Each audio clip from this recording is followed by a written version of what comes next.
Good morning friends and my dear students. स्वागत है आप सभी का आपके अपने चैनल जीएचआर इंग्लिश क्लासेस में। क्लास 9th की सप्लीमेंट्री रीडर बुक मोमेंट्स की सीरीज में आज हम चैप्टर फर्स्ट को कवर करेंगे। चैप्टर फर्स्ट को हम दो पार्ट्स में कवर करेंगे। स्टोरी बड़ी होने के कारण हम इसको दो पार्ट्स में कवर करेंगे, पार्ट फर्स्ट और पार्ट सेकेंड। तो आज हम पार्ट फर्स्ट को कवर करेंगे। सबसे पहले हम चैप्टर का नाम जान लेते हैं। चैप्टर का नाम है द लॉस्ट चाइल्ड, जिसके राइटर हैं मुरुकराज आनंद। बेसिकली ये जो स्टोरी है एक छोटे बच्चे की स्टोरी है जो अपने पेरेंट्स के साथ मेले में घूमने के लिए जाता है और वहाँ पर कहीं गुम हो जाता है, खो जाता है वहाँ पर उस भीड़ में। क्योंकि एक बच्चे उसके बाद वो बच्चा बहुत रोता है।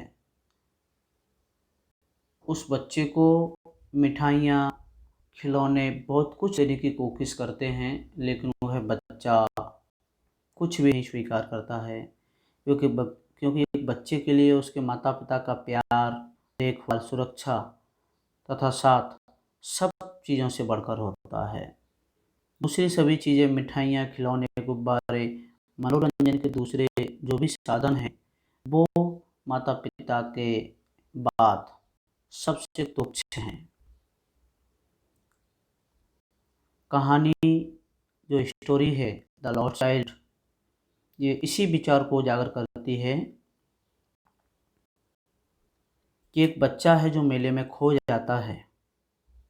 उसे अपने माता पिता के सिवा, माता पिता के मिलन के सिवाय उसको कुछ भी नहीं भाता है। पूरी स्टोरी को जानने के लिए हम पैराग्राफ बाई पैराग्राफ स्टोरी को रिसाइट करेंगे और आप स्टोरी को अच्छे से समझेंगे। साथ ही उसके वोकेब भी आप लोग नोटबुक में नोट डाउन करते जाएंगे। अब हम स्टोरी को स्टार्ट करते हैं। A child go to a park, go to fair with his parents। एक बच्चा है जो अपने माता पिता के साथ फेयर, मेले में जाता है। He is happy and excited and wants to sweets and toys displayed there। वो बहुत खुश है, उत्साहित है और वह कुछ खिलौने और कुछ मिठाइयाँ चाहता है। But his parents don't buy them for him. लेकिन उसके जो पेरेंट्स होते हैं वो उसको कुछ भी नहीं दिलवाते हैं। Why then does he refuse when someone else offer them to him. और उसके लिए, उस चीज़ के लिए वो मना करते हैं और कुछ चीज़ों के लिए उसको ऑफर भी करते हैं। इस कहानी को समझने के लिए अब हम स्टोरी को रिसाइट करेंगे।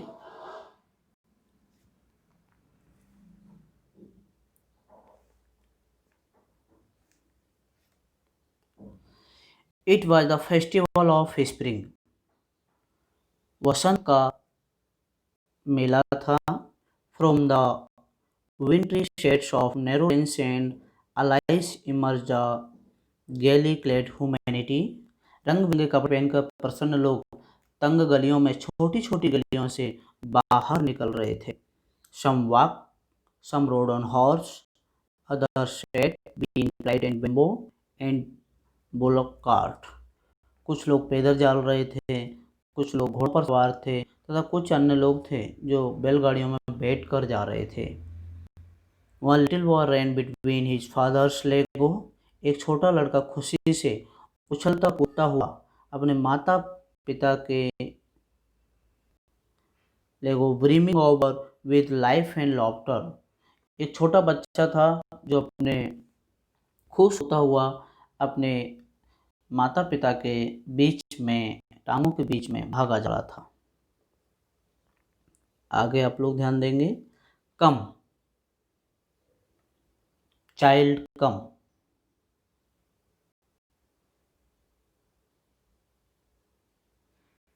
रास्ते के साथ साथ छोटी दुकानों से सजे खिलौनों से मोहित होकर called his parent as he lagged behind, fascinated by the toys in the shop that lined by lined.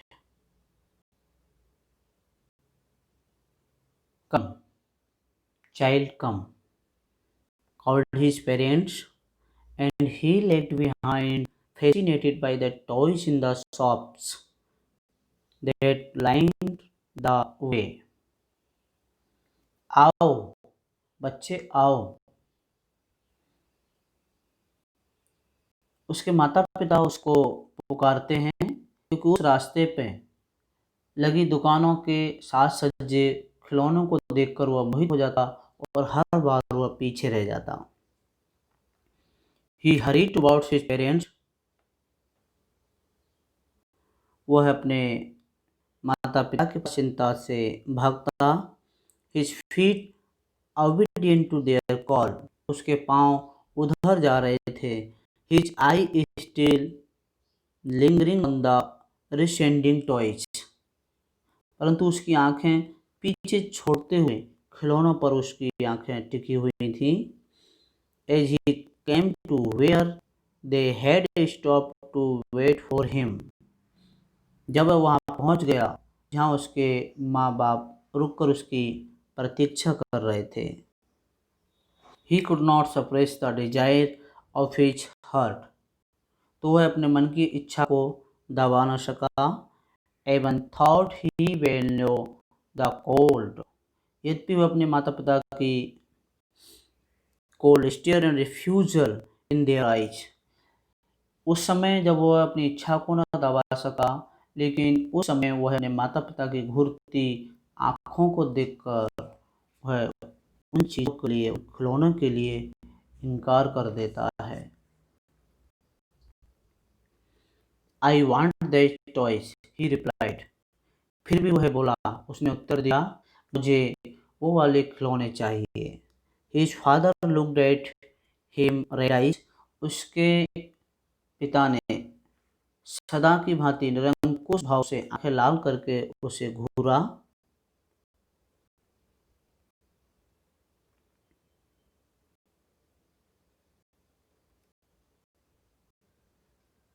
His mother, melted by the free spirit of the day, was tender and giving him her finger to hold said, Look child, what is before you? परंतु उसकी माँ ने दिन की स्वच्छंदता से जो द्रवित थी, प्यार से उसे अंगुली पकड़कर कोमलता से बोली, देखो बच्चे, आगे देखो, आगे चलो। It was a flowering mustard field. खेत में फूलों से लदी सरसों पिघले हुए सोनों की भांति, pale like melting gold as it swept across miles and miles of heaven land. उस समय जो सरसों की फसल थी वो सोने की भांति समतल भूमि पर मीलों तक फैली पड़ी हुई थी। A group of dragonflies were whistling about on their gaudy purple wings. बहुत बड़ी मक्खियाँ अपने चमकीले बैंगनी पंखों पर तेजी से उड़ रही थी।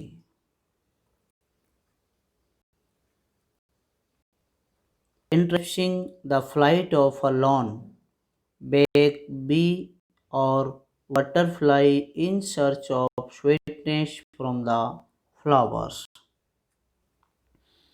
और फूलों से मिठास खोजने को जाते हुए किसी अकेले भंवरे या तितली का रास्ता काट देती थी। The child followed them in the air with his gaze. बच्चा उनमें से किसी एक पर दृष्टि जमाकर देखता रहता था।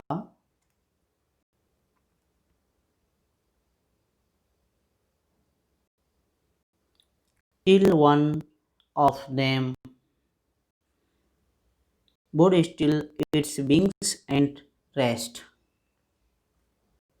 और उसने अपने पंख स्थिर कर आराम करने के लिए बैठ जाती तो उसे पकड़ने का प्रयत्न करता। And he would try to catch it. और उसको पकड़ने का प्रयत्न करता, उसको पकड़ने का प्रयास करता। But it would go fluttering. परंतु वह उसके हाथों में न आती। Flapping up into the air when he had almost caught in it his hands. परंतु जब वह लगभग उसे अपने हाथों में पकड़ने ही वाला था तो वह फिर पंखों को फड़फड़ाती उड़ जाती थी। Then his mother gave a cautionary call. तब उसकी माँ ने उसे सावधानी बरतने के लिए पुकारा। Come child come, come on to the footpath. आओ बच्चे, अपने इस फुटपाथ पगडंडी पर धीरे धीरे आ जाओ। He ran towards his parents gaily and walked abreast of them for a while। वह खुशी से अपने माता पिता की ओर भागा और कुछ देर तक उनके साथ साथ चला। Wing, however, soon left behind, attracted by the little insect and worms among the footsteps that were teeming out from their hiding places to enjoy the sunshine। परंतु वह कुछ फिर पीछे वह रुक गया उन कीड़े मकोड़ों की पंक्तियों को देखने के लिए। तो अपने जो बिलों से धूप सेकने के लिए बाहर निकल रहे थे। उनके माँ बाप पेड़ों के झुरमुट में एक कुएं के किनारे बैठ गए। वहाँ से उन्होंने उसको फिर वापस बुलाया। आओ बच्चे आओ।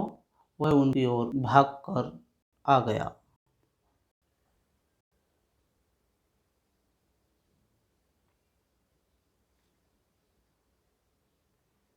A shower of young flower fell upon the child as he entered the grove, and forgetting his parents, he began to gather the hanging petals in his hands।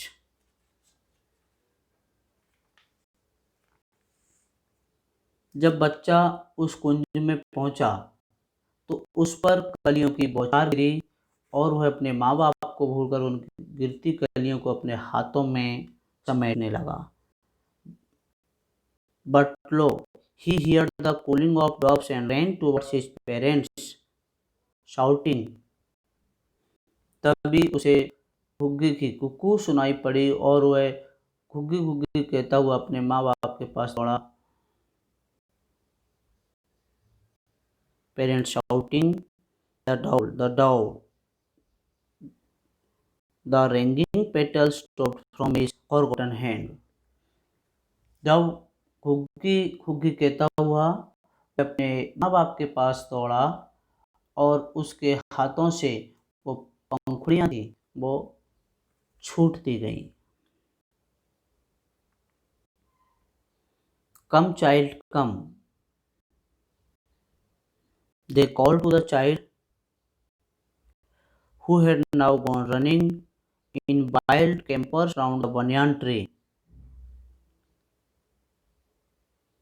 and gathering him up they took the narrow winding footpath which led to the fair through the mustard field। फिर वह बड़ के पेड़ के चारों ओर खुशी से उछल कूद करने लगा। तभी उसके माँ बाप ने उसको फिर पुकारा। आओ बच्चे आओ। उसे साथ लेकर वे सरसों के खेत में से घूमकर जाने वाली तंग पगडंडी पर चल पड़े। जो मेले की ओर जाती थी। इसी कड़ी में आगे देखेंगे। As they neared the village, the child could see many other footpaths full of throngs. जब वे गांव के समीप पहुंचे तो लड़के ने भीड़ से भरी कई पगडंडियां देखी। Covering to the whirlpool of the fair, ये सब मेले की ओर जाती थी। And felt at once repelled and fascinated by the confusion of the world as he was entering. उस अस्त व्यस्त भीड़ भरे स्थान से वह आकर्षित भी हो रहा था और उसे डर भी लग रहा था। A sweetmeat seller hawked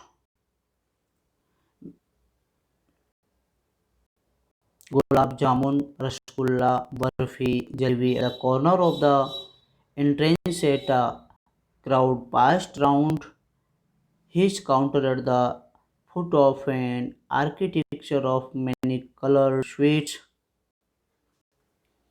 मेले के प्रवेश पर एक कोने में एक हवाई आवाजें दे रहा था। गुलाब जामुन, रसगुल्ले, बर्फी, जलेबी, सोने चांदी के पत्तों से सुसज्जित मिठाइयों के ढेर के चारों ओर लोगों की जो भीड़ थी वो धक्कम धक्कई वहां पर हो रही थी।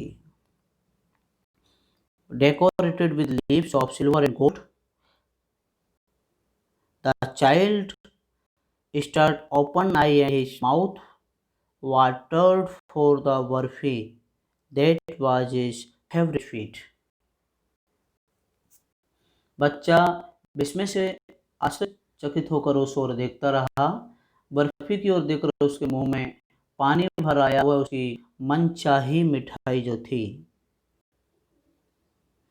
आई वांट दैट बर्फी, वह धीरे से भुनभुनाया और बोला, मुझे बर्फी चाहिए। He slowly murmured, धीरे से उसने भुनभुनाया, बोला। What he half knew as he begged that his plea would not be heeded because his parents would say he was greedy. परंतु जब उसने बर्फी मांगी तो वह समझता था कि उसके माँ बाप उसकी मांग पूरी नहीं करेंगे।